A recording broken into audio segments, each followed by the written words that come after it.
चलें, जीआईटी हमें पता है it consist of mouth, oesophagus, stomach, small intestine and large intestine.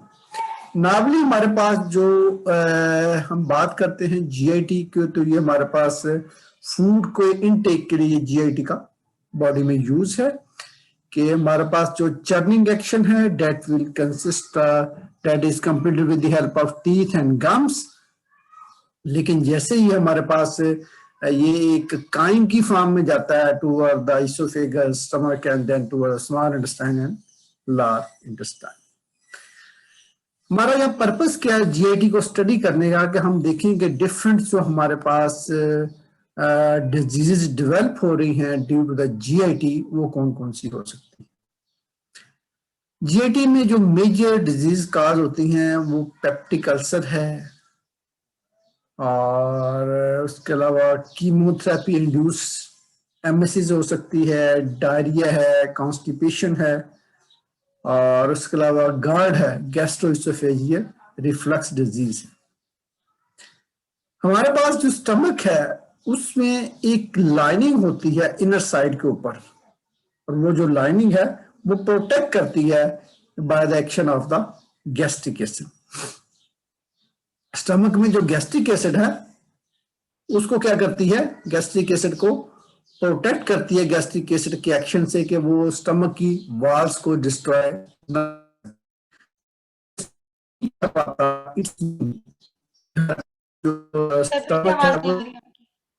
Sir आवाज कट रही है और स्लाइड्स भी नहीं आगे हो रही। स्लाइड्स में खुद भी आगे मूव नहीं कर रहा, लेकिन आवाज का इशू बन रहा है तो फिर बताइएगा। यस सर, आवाज नहीं आ रही। आवाज नहीं आ रही, अब आ रही है। अब आ रही जी। हमारे पास जो जीआईटी है उसमें हम बात कर रहे हैं कि स्टमक की जो इनर लाइनिंग है, इनर वॉल है, उसके ऊपर प्रोटेक्टिव लेयर्स होती हैं जो कि एचसीएल के एक्शन से बचाती हैं स्टमक की इनर लाइनिंग को। तो हमारे पास क्या होगा, जो इनर लाइनिंग होगी वो सेफ हो जाएगी by the action of HCL. अब जो पेप्टिक अल्सर है ये होता क्यों है, इसकी रीजन क्या है? इसकी डिफरेंट रीजंस हैं। समटाइम ये होता है कि हमारे पास जो फैटी फूड है वो एक्सेसिव यूज करें, या हम डिफरेंट मेडिसिन यूज करें जैसे कि एनसाइड है, पैरास्टामोल है, डिस्प्रिन है, उनका एक्सेसिव यूज करें, तब भी हमारे पास अल्सर काज हो सकता है। और उसके अलावा जो ब्रेक हो रही है, जी फिर नहीं आ रही आवाज। आवाज फिर नहीं आ रही, वेट करें फिर जरा।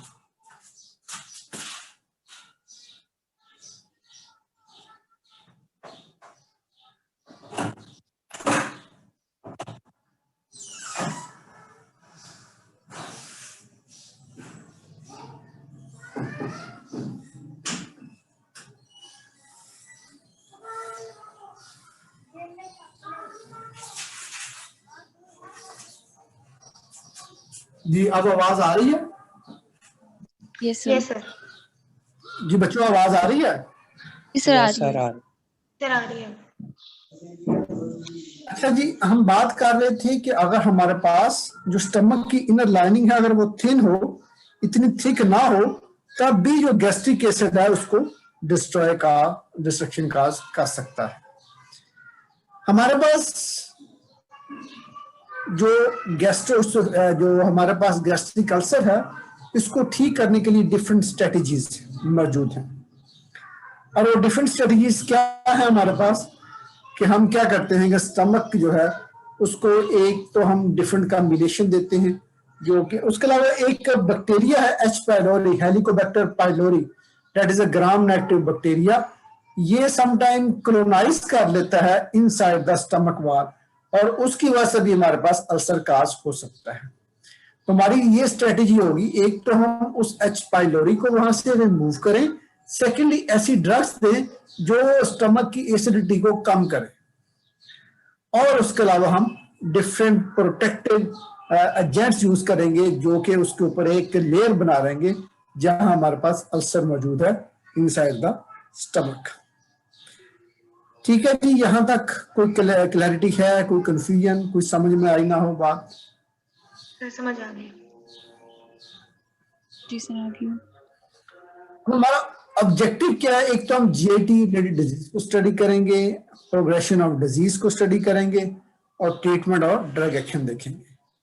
ये हमारे पास जीआईटी की कंप्लीट डायग्राम है, that consist of oesophagus, stomach, duodenum, small intestine and large intestine. इसके थ्रू हमारे पास क्या होता है? डाइजेशन का प्रोसेस होता है। स्टमक की ये डायग्राम आप ऑलरेडी देख चुके हैं एफएससी में, और उसके अलावा फिजियोलॉजी में। ये हमारे पास इसोफेगस है, इसोफेगस के साथ हमारे पास कार्डिक एंड होता है, और कार्डिक एंड जो है दैट कंसिस्ट ऑफ स्फिंक्टर, जो कि प्रिवेंट करता है रीगर्जिटेशन ऑफ फूड। इसी तरह इसकी लेयर ऑफ फंडस है, फिर बॉडी है, और उसके अलावा हमारे पास जो लोअर एंड है that is the pyloric and, और पाइलोरिक एंड के साथ हमारे पास क्या मौजूद है? एक पाइलोरिक स्फिंक्टर मौजूद है। और जैसे ही यहाँ से फूड प्रोसेस होता है स्टमक में, तो वो काम जाता है टूवर्ड द पाइलोरिक एंड जाता है, और वहां से स्लोली मूव करता है टूवर्ड द स्मॉल इंटेस्टाइन और ड्यूडेनम। ये हमारे पास सरफेस लाइनिंग है इसकी स्टमक की, that consist of 3 typical points. Pre epithelial है, एपिथेलियल है, और सब एपिथेलियल है। जो प्री एपिथेलियल रीजन है that consist of mucus, bicarbonate ions, surface active phospholipids, और epithelial layer consist of cellular resistance, restitution, growth factors, prostaglandins, और cell proliferation materials. Restitution का मतलब क्या होगा? हमारे पास रिपेयरिंग, अगर कोई इंजरी होती है तो उसकी रिपेयरिंग की प्रोसेस को हम कहते हैं रेस्टिट्यूशन। उसके बाद आ जाता है हमारे पास सब एपिथेलियल। सब एपिथेलियल हमारे पास रीजन में ब्लड फ्लो भी होता है, और ल्यूकोसाइट्स भी प्रेजेंट होते हैं। ओके जी, नेक्स्ट हम बात करते हैं जीआईटी डिसऑर्डर्स की। पेप्टिक अल्सर डिजीज है, गैस्ट्रोइसोफेजियल रिफ्लक्स डिजीज है, कीमोथेरेपी इंड्यूस्ड एमएसएस है, डायरिया है, और कॉन्स्टिपेशन है। पेप्टिक अल्सर क्या होता है? These are basically sores that develop in the lining of the stomach, lower oesophagus, और small intestine. These are usually formed as a result of inflammation caused by the bacteria H. pylori as well as by the adhesion of stomach acids. Peptic ulcer क्या चीज है? ये basically हमारे पास source है जो कि develop होते हैं लाइनिंग ऑफ स्टमक में, लोअर इसोफेगस में, और स्मॉल इंटेस्टाइन में। ये नॉर्मली बनते हैं इंफ्लेमेशन की वजह से, जो कि एच पाइलोरी काज करता है। हमारे पास स्टमक एसिड जो है जो ब्रेकडाउन काज करता है। पेप्टिक अल्सर के काजेटिव फैक्टर कौन से हो सकते हैं? Non steroidal anti inflammatory drugs and acids हैं, जैसे कि डिस्प्रिन यूज करते हैं हम बहुत ज्यादा, तो वो भी हमारे पास अल्सर काज करने का बाइस बन सकती है, क्योंकि वो जो प्रोटेक्टिव लेयर होगी स्टमक इनर साइड पे, उसको डिस्ट्रॉय करेगी। Secondly, infection with gram negative Helicobacter pylori. Sir फिर से आपकी आवाज नहीं आ रही।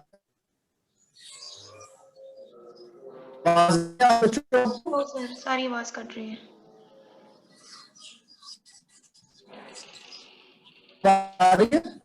No sir.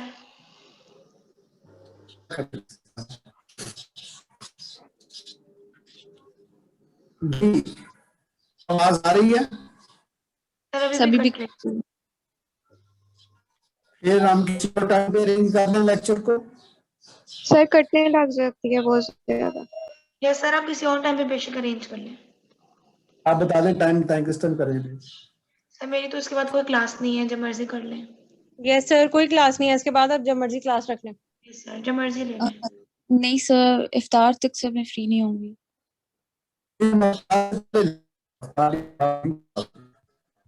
सॉरी सर, आपकी सर आपकी आवाज ही नहीं आ रही।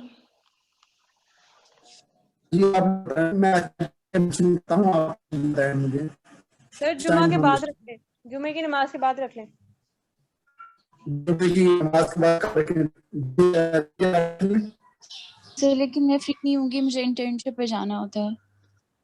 जी जी तो मैं फ्री नहीं होंगी सर, मुझे इंटर्नशिप पे जाना होता है।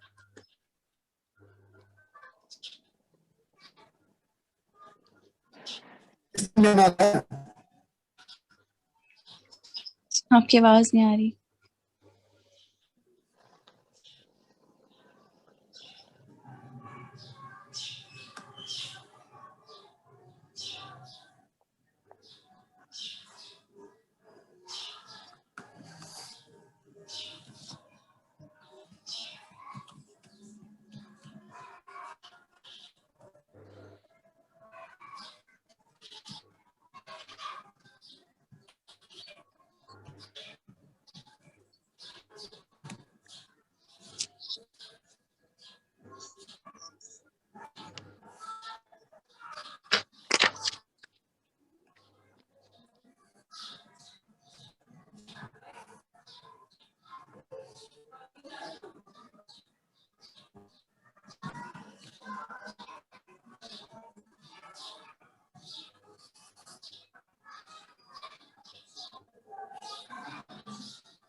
जी मेरी आवाज आ रही है? ब्रेक हो सर रही है। अब आ रही है।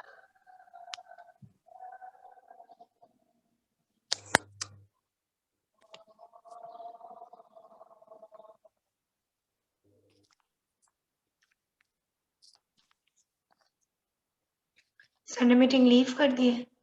हाँ लीव कर दिया। वो इंटरनेट की इशू की वजह से उनकी क्लास लीव हो गई है, अभी आ जाएंगे। सर 2 बजे तक क्लास ठीक है, 2 बजे दोबारा अरेंज करा लेते हैं। हाँ यार नहीं, मैंने ठीक है 2 बजे। मैं फ्री नहीं होंगी फिर। यार आपने तो इंटर्नशिप पे जाना है ना, तो आप वहां से कनेक्ट कर लेना। तो इंटर्नशिप पे पेशेंट्स होते हैं, मैं पेशेंट्स देखूंगी या फिर क्लास लूंगी। प्रॉब्लम ये है ना, अटेंटिव भी तो होना था।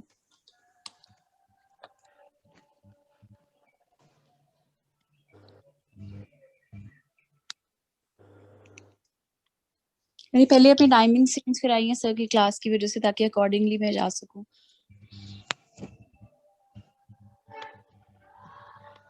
यार मुझे लगता है हमारे सेक्शन में है ही सिर्फ इतने ही बच्चे। कितने नहीं हैं यार, स्टूडेंट? 13 है।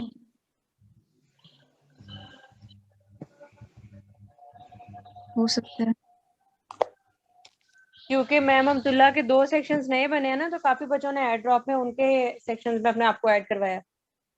मैम तुला कैसी है? यार वो पढ़ाती बहुत ज्यादा है और बहुत ज्यादा टास्क देती है करने के लिए। अमतुल्ला में मरेंगे जाके।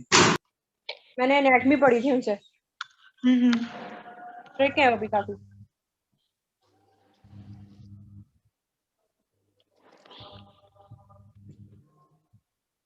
वो तो खासा डिटेल पढ़ाती हैं और फिर खासा डिटेल सुनती भी हैं, और वो डेली का लेक्चर डेली सुनती हैं। जो सर ने हमें मेल किया ना मीटिंग की, उसमें 32 प्लस स्टूडेंट्स हैं हमारी क्लास में, और सिर्फ 13 प्रेजेंट हैं। ओह, शायद नहीं होगी उस बाकियों दिन में। भी यही सीन था, सिर्फ 11 बच्चे थे। बाकी सारे शायद अभी एड ड्रॉप का मजीद वेट कर रहे हो। हाँ हाँ ये भी हो सकता है, क्योंकि ग्रुप में देखा था ना, लोग लिंक मांग रहे थे सिर्फ नान की मेल उसका। हम्म। यार वैसे सर से पढ़ा था पहले किसी ने? अह, नहीं। मेरे कुछ फ्रेंड्स ने पढ़ा हुआ है, उनका अच्छा एक्सपीरियंस नहीं था। सुना मैंने भी यही ये है। रिकॉर्डिंग हो रही है सर, बाद में सुन सकते हैं। हाँ मैं भी यही कहने लगी थी। चलो हाँ नहीं इसलिए सर ज्यादा अच्छे इस दफा उन्होंने हमें, मुझे तो लगता है अभी से लीनियंट पढ़ाना शुरू किया हुआ है।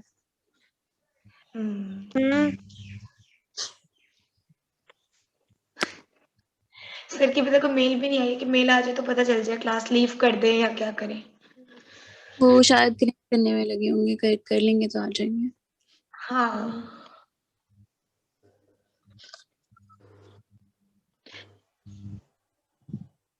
सर आ गए। आगे वापस।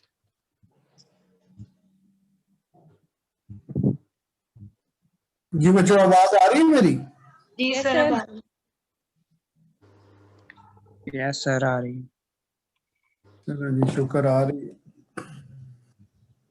जी, हम बात कर रहे थे पेप्टिक अल्सर के कॉजेटिव एजेंट्स की, जिसमें हमारे पास non steroidal anti inflammatory drugs हैं, जो कि एस्पिरिन आ जाती है या हमारे पास पैरास्टामोल आ जाती है।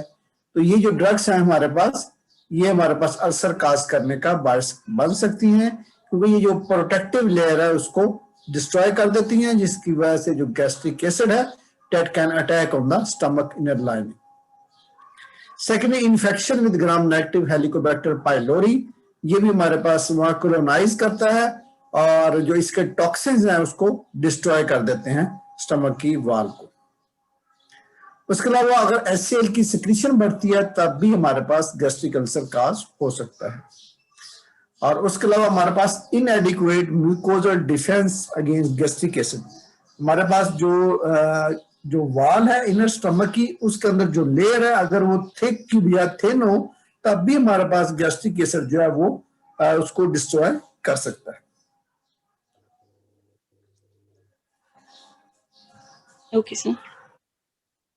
नेक्स्ट हम बात करते हैं ट्रीटमेंट स्ट्रेटेजी की। हमारी ट्रीटमेंट स्ट्रेटेजी क्या है? एक तो एरेडिकेट करना है हमने H पाइलोरी इन्फेक्शन को, eradicating the H pylori infection. H pylori infection है उसको एरेडिकेट करना है, खत्म करना है H पाइलोरी इन्फेक्शन को। उस बैक्टीरिया को या तो हमने मार देना है, किल कर देना है, या उसकी ग्रोथ को इनहिबिट कर देना है कि वो फर्दर डिवाइड ना कर सके। Secondly, reducing secretion of gastric acid with the use of H2 receptor antagonist. हम H2 receptor antagonist रख देंगे जो कि H2 receptor, हिस्टामिनिक रिसेप्टर जो कि स्टमक में होते हैं उनको ब्लॉक कर देते हैं, जिसकी वजह से गैस्ट्रिक एसिड की रिलीज कम हो जाती है। सेकेंडली, प्रोटॉन पंप इनहिबिटर देंगे। प्रोटॉन पंप क्या होते हैं?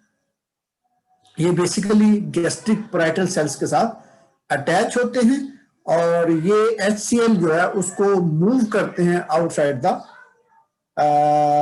Gastric parietal cell toward the stomach. Gastric parietal cell जो है वो स्टमक के अंदर मौजूद हैं और वो हाइड्रोजन आयन जो है उनको क्या कर रहे हैं? रिलीज कर रहे हैं इनसाइड द स्टमक। हम ऐसी ड्रग देंगे जो इन प्रोटॉन पंप्स को ब्लॉक कर देंगी, जिसकी वजह से हाइड्रोजन आयन की सिक्रीशन कम हो जाएगी, एज रिजल्ट HCl की फॉर्मेशन भी कम हो जाएगी। थर्डली, प्रोटेक्टिव एजेंट्स यूज करते हैं जो कि जैसे कि मीजोप्रोस्टर और सुक्रालफेट है। These will make a protective layer on the ulcer which is present inside the stomach. Stomach के अंदर जो अल्सर मौजूद है उसके ऊपर ये प्रोटेक्टिव लेयर की फॉर्मेशन कर देते हैं। ट्रीटमेंट स्ट्रेटेजी क्या है हमारी? उसके अलावा कि हम एंटी माइक्रोबियल ट्रीटमेंट करेंगे H पाइलोरी को खत्म करने के लिए, निकालने के लिए। उसके बाद हमारे पास आ जाता है डायग्नोसिस ऑफ H पाइलोरी। हम H पाइलोरी को डायग्नोस कैसे करेंगे, किस तरीके से करेंगे? सबसे पहले हमारे पास एंडोस्कोपिक बायोप्सी है गैस्ट्रिक म्यूकोजा की। सेकेंडली, सेरोलॉजिकल टेस्ट हैं। Thirdly, urea breath test. Endoscopic biopsy क्या होगी गैस्ट्रिक म्यूकोजा की? क्या हम क्या करेंगे? एक ट्यूब पास करेंगे from the nose, that will go toward the, कहाँ जाएगी वो tube? that will go toward the stomach और that is equipped or fitted with the camera, और वो वहां से पिक्चर लेगी और उसको ऑब्जर्व किया जा रहा होगा कि वो पिक्चर्स जो है वो जब ले रही होगी तो उसको ऑब्जर्व किया जा रहा होगा। and that is also fitted with the some type of needle which will take the sample from the stomach और उसको फिर ऑब्जर्व किया जाएगा अंडर द माइक्रोस्कोप कि वाकई H पाइलोरी मौजूद है या नहीं। सेकेंडली, हमारे पास सेरोलॉजिकल टेस्ट आ जाते हैं, एंटीजन एंटीबॉडी टेस्ट आ जाते हैं। इसमें क्या करते हैं? हम सस्पेक्टेड पेशेंट का ब्लड लेते हैं, उस ब्लड में से हम RBC सेपरेट कर देते हैं और प्लाज्मा और सीरम जो उसको सेपरेट कर देते हैं। प्लाज्मा और सीरम कंटेन द एंटीबॉडीज और डेफिनेटली लैब में हमारे पास कोई सैंपल मौजूद होंगे एच पाइलोरी को, जिनको हम रिएक्ट करवाएंगे विद डेट ऑफ द, किससे रिएक्ट करवाएंगे? With that of the plasma से। और उसका रिजल्ट क्या होगा? There will be precipitation if antibodies are present inside the plasma. तो that will indicate that H. pylori is present inside the body of the patient. Is it clear? Sir ये serological test एक दफा दोबारा बता दें, and से समझ नहीं आएगी। सेरोलॉजिकल टेस्ट में क्या होता है हमारे पास कि हम जो सस्पेक्टेड पेशेंट है, जिसका हमें शक है कि इसमें इन्फेक्शन हो सकती है एच पाइलोरी की, और स्टमक इसका खराब है, अल्सर है स्टमक में, तो हम क्या करेंगे? उसका ब्लड लेंगे, उसको सेंट्रीफ्यूज करेंगे, ब्लड सेल्स जो हैं आरबीसी को लैदा कर लेंगे, प्लाज्मा को लैदा कर लेंगे। प्लाज्मा में क्या होगा? हमारे पास एंटीबॉडीज होंगे, उन एंटीबॉडीज को हम रिएक्ट करवाएंगे with that of the antigen H pylori, जो कि लैब में ऑलरेडी हमारे पास मौजूद होगा। अगर तो एंटीबॉडीज मौजूद है प्लाज्मा में, तो हमारे पास प्रेसिपिटेशन हो जाएगी और एंटीजन एंटीबॉडी रिएक्शन होगा, और अगर वो रिएक्शन हो जाता है तो it will indicate that the H pylori is present in the patient, क्योंकि जिसमें एच पाइलोरी होगा उसी में एंटीबॉडीज की फॉर्मेशन होगी। Okay, yes sir. Is it clear? Yes sir, समझ आ गई। उसके बाद बात करते हैं हम urea breath test. Urea breath test में क्या होता है कि हम कार्बन डाइऑक्साइड जो है वो हम डिफरेंट पीपल की कार्बन डाइऑक्साइड लेवल जो है उसको चेक करते हैं। जो नॉर्मल पीपल है उनमें कार्बन डाइऑक्साइड का एक लेवल होता है जो कि सब में ऑलमोस्ट विद इन रेंज जो है वो एक जैसा होता है। लेकिन जो हमारे पास पेप्टिक अल्सर के पेशेंट हैं और जिनमें एच पाइलोरी होता है, उनमें कार्बन डाइऑक्साइड की जो प्रोडक्शन है वो नॉर्मल से ज्यादा होती है।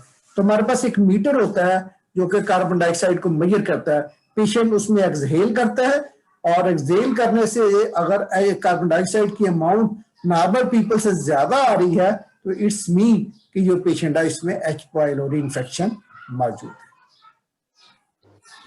सर फिर हम इसको यूरिया ब्रेथ टेस्ट क्यों कहते हैं? नाम रखा हुआ साइंटिस्ट ने, मैंने तो नाम रखा नहीं। ठीक है ठीक है, मुझे लगा शायद यूरिया से इसका कोई लिंक है। नहीं, यूरिया से कोई लिंक नहीं है। बेसिकली जो भी नाम होते हैं ये जो साइंटिस्ट डिस्कवर करते हैं डिफरेंट मेथड्स को, वो उसके अकॉर्डिंगली उसका नाम रख देते हैं। Okay sir. जी, नेक्स्ट हम बात करते हैं, ये हमारे पास डायग्राम है which is indicating that the H pylori shape. ये देखें, ये एच पाइलोरी जो है ये हमारे पास मौजूद है। इट कंटेन डिफरेंट फ्लैजेला, और ये जो फ्लैजेला होते हैं इट विल एंकर और bind with that of the lining of the stomach. ठीक है, स्टमक की लाइनिंग के साथ ये अटैच हो जाएंगे और ये टॉक्सिन प्रोड्यूस करेंगे, डिफरेंट एंजाइम प्रोड्यूस करेंगे जो कि क्या करेंगे, इस वॉल को डिस्ट्रक्शन काज करेंगे। ठीक है, और ये नॉर्मली यहाँ से वॉश आउट नहीं होते। अगर कोई एक्सेसिव वाटर इनटेक करता है या फूड लेता है तो ये उसके बावजूद वहां से ये रिमूव नहीं होते, क्योंकि ये जो फ्लैजेला है ये स्ट्रांगली बाइंड कर देते हैं with the surface lining of the stomach. Sir ये गैस्ट्राइटिस और अल्सर दोनों सेम है? गैस्ट्राइटिस और नहीं, गैस्ट्राइटिस तो और होती है ना, वो तो ये हमारे पास इकोलाई की वजह से होती है गैस्ट्राइटिस। ठीक है, वो हमारे पास गैस्ट्राइटिस जो है उसकी रीजन कुछ और है, वो उसका जो माइक्रोब है एस्चेरिचिया कोलाई इकोलाई है, जबकि इसमें हमारे पास एच पाइलोरी है। ठीक है। Okay okay sir. H pylori जो है हमारे पास अटैच हो जाते हैं एपिथेलियल सेल्स ऑफ स्टमक के साथ और ड्यूडेनम में, जो हमारे पास क्या करती है कि हमारे पास इससे वॉश आउट नहीं होते। एक दफा जब ये अटैच हो जाते हैं तो बैक्टीरिया क्या करते हैं, डैमेज करते हैं सेल्स को। कैसे करते हैं? By production of degradative enzymes, toxins, और एक self destructive immune response produce होता है। एंटीमाइक्रोबियल कॉम्बिनेशन हमारे पास ट्रिपल थेरेपी आ जाती है और क्वाड्रपल थेरेपी आ जाती है। ट्रिपल थेरेपी में हमारे पास प्रोटॉन पंप इनहिबिटर्स हैं, मेट्रोनिडाजोल है और अमोक्सिसिलिन है और क्लेथ्रोमाइसिन। प्रोटॉन पंप इनहिबिटर के बारे में ऑलरेडी मैं आपको इंटीमेट कर चुका हूं। भाई ये क्या करते हैं, ये इनहिबिट कर देते हैं प्रोटॉन का influx toward the stomach from the gastric parietal cells. उसके अलावा मेट्रोनिडाजोल और अमोक्सिसिलिन दीज आर एंटीबायोटिक्स, और ये क्या करती हैं, ये हमारे पास अमोक्सिसिलिन जो है सेल वॉल को इनहिबिट करती है, मेट्रोनिडाजोल जो है वो भी बैक्टीरिया को डिस्ट्रॉय करती है, क्लेथ्रोमाइसिन प्रोटीन सिंथेसिस जो है बैक्टीरिया में उसको ब्लॉक करती है। उसके अलावा हमारे पास क्वाड्रपल थेरेपी आ जाती है जिसमें बिस्मथ सबसैलिसिलेट है, मेट्रोनिडाजोल है, टेट्रासाइक्लिन है और प्रोटॉन पंप इनहिबिटर्स है। अब हमारे पास ग्रेटर देन 85% जो है पेप्टिक अल्सर डिजीज जो है that is caused by the H. pylori, और इसमें हमारे पास बिस्मथ जो है वो डिसरप्ट करता है बैक्टीरिया की सेल वॉल को डिस्ट्रॉय करता है, क्लेथ्रोमाइसिन प्रोटीन सिंथेसिस को इनहिबिट करता है, अमोक्सिसिलिन जो है वो भी हमारे पास सेल वॉल को डिस्ट्रॉय करेगा, टेट्रासाइक्लिन जो है वो इनहिबिट करता है प्रोटीन सिंथेसिस को। और अगर हमारे पास अमोक्सिसिलिन और टेट्रासाइक्लिन वर्क नहीं कर रहे तो हम क्या करेंगे, बैक्टीरिया रेजिस्टेंस को खत्म करने के लिए मेट्रोनिडाजोल देंगे। अगर बैक्टीरिया जो है वो अमोक्सिसिलिन और टेट्रासाइक्लिन की वजह से उसको कुछ नहीं हो रहा, वो डिस्ट्रॉय नहीं हो रहा, तो हमारे पास क्या होगा, लास्ट हम मेट्रोनिडाजोल को एडमिनिस्टर करेंगे। जी बच्चों, यहां तक कोई कंफ्यूजन, कोई क्वेश्चन, कोई चीज समझ में ना आई हो? नहीं सर, आ गई है। जी okay, anybody who has a question? No, sir.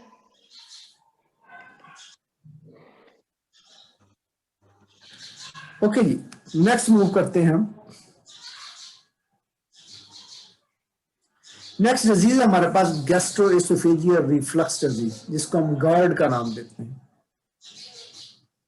Sometime आपने फील किया होगा कुछ पेशेंट ऐसे होते हैं कि वो कहते हैं कि हमें हार्ट अटैक हो गया, हालांकि वो हार्ट अटैक के पेशेंट नहीं होते, उन्हें GERD की डिजीज होती है, गैस्ट्रोएसोफेजियल डिजीज की जो है वो डिजीज होती है, लेकिन वो फील करते हैं जैसे उन्हें हार्ट अटैक हो गया। तो इसमें क्या होता है हमारे पास कि हमारे पास रिगर्जिटेशन का प्रोसेस होता है, या हमारे पास जो लेयर है इसोफेगस की वो इतनी प्रोटेक्टिव लेयर उसके अंदर नहीं होती कि गैस्ट्रिक एसिड से वो अपने आप को सेव कर सके, तो वो डिस्ट्रॉय होती है, उसमें स्कैरिंग हो जाती है, तो उसको हम फिर जो बर्निंग सेंसेशन होती है उसको हम गैस्ट्रोएसोफेजियल रिफ्लक्स डिजीज का नाम देते हैं। Heartburn like sensation is not associated with H. pylori infection and does not respond to the treatment with antibiotics. Gastro-oesophageal reflux disease में हम एंटीबायोटिक्स नहीं देते, इसमें हम मोस्टली एंटीएसिड देते हैं ताकि हमारे पास एसिड जो है वो इसोफेगस की लाइनिंग को डिस्ट्रॉय ना कर सके। अभी को बच्चा बोल रहा था, क्या क्वेश्चन था? तो मैं ये कह रही थी कि जो एसिडिक फूड होता है वो रिफ्लक्स करता है ना, यानी ये इसोफेगस में बैकवर्ड आता है। कौन बैकवर्ड करता है? जो एसिडिक फूड होता है स्टमक में, मतलब जो एसिडिक फूड होता है और वो तब ही आता है जब वो स्टमक उसको डाइजेस्ट ना कर पा रहा हो, तब वो फिर बैक फ्लो मूवमेंट होती है।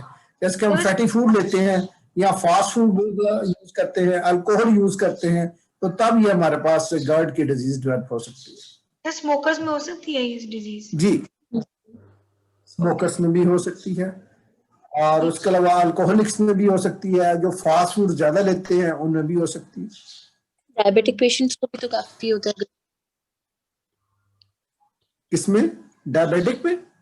जी सर, डायबिटीज।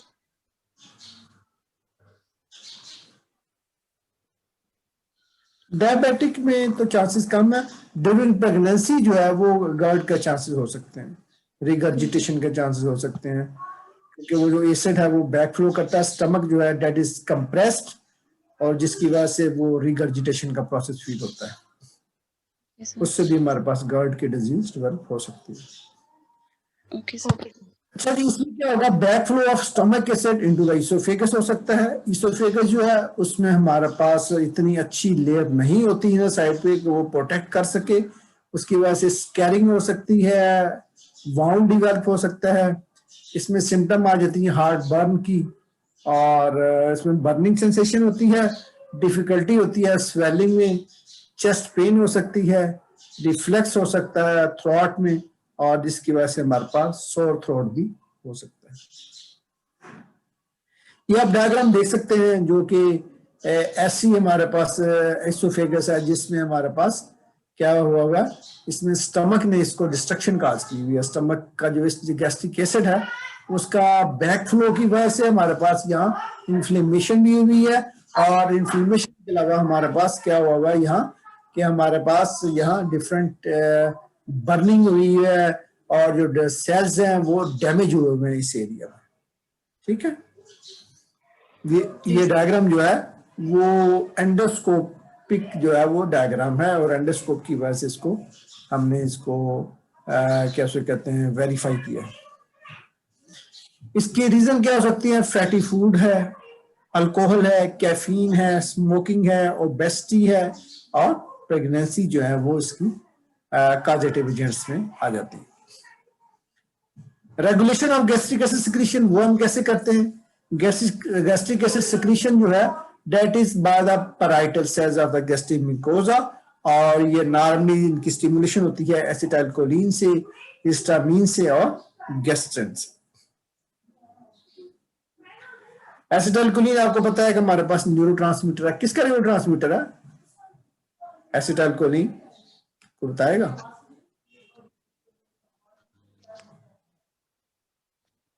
जी बच्चों, एसिटाइलकोलिन किसका न्यूरोट्रांसमीटर है,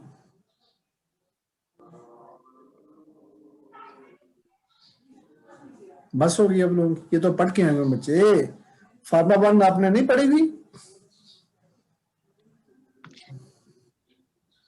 सर पैरासिम्पैथेटिक नर्वस सिस्टम को जो है पैरासिम्पैथेटिक नर्वस सिस्टम का न्यूरोट्रांसमीटर है एसिटाइलकोलिन। Yes sir. इसकी एक्टिवेशन की वजह से भी हमारे पास एसिड की रेगुलेशन जो है वो प्रॉपर नहीं हो सकती, और सेकंड हिस्टामीन जो है H2 रिसेप्टर होते हैं, अगर इसकी रिलीज बढ़ जाती है तब भी हमारे पास एसिड की सिक्रीशन बढ़ सकती है, और इसके अलावा एक हमारे पास गैस्ट्रिन होता है उसकी वजह से भी सिक्रीशन हमारे पास इंक्रीज हो सकती है।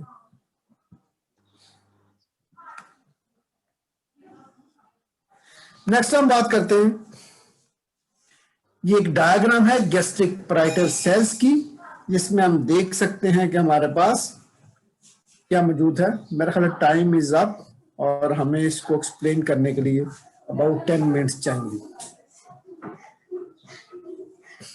जी ओके बच्चों, फिर नेक्स्ट इंशाल्लाह लेक्चर में हम, नेक्स्ट लेक्चर कब है आपका, मंडे को है, नहीं सर मंडे को नहीं, ट्यूसडे को है।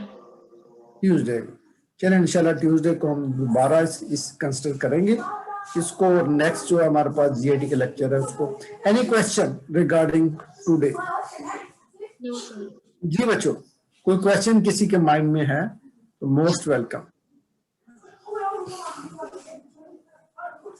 ये इसमें स्टिमुलेशन हिस्टामिन से भी होती है, तो जो एलर्जीज होती हैं उनसे भी ये हो सकता है ज्यादा?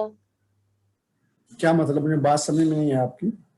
तो हिस्टामिन, तो आपने बताया कि स्टिमुलेशन इसकी एसिटाइलकोलिन और हिस्टामिन इनसे ज्यादा होती है, तो हिस्टामिन एलर्जीज में ज्यादा हो जाता है ना? हिस्टामिन के आपने डेफिनेटली फार्मा वन में पढ़ा होगा, हिस्टामिन के 2 रिसेप्टर होते हैं, एक H1 होते हैं और एक H2 होते हैं। H1 are mostly present in the skins and lungs, जिनकी वजह से एलर्जी काज होती है, और H2 receptors are present in the stomach. दोनों में इनका एक्शन जो है डिफरेंट होता है। ठीक है, एलर्जीज वाले हैं जो H1 है, और दूसरे जो है वो H2 है। अंडरस्टैंड? Thank you. ओके जी, ठीक है जी, मुझे अटेंडेंस सेंड कर दें कोई बच्चा, कोई स्क्रीनशॉट लेके।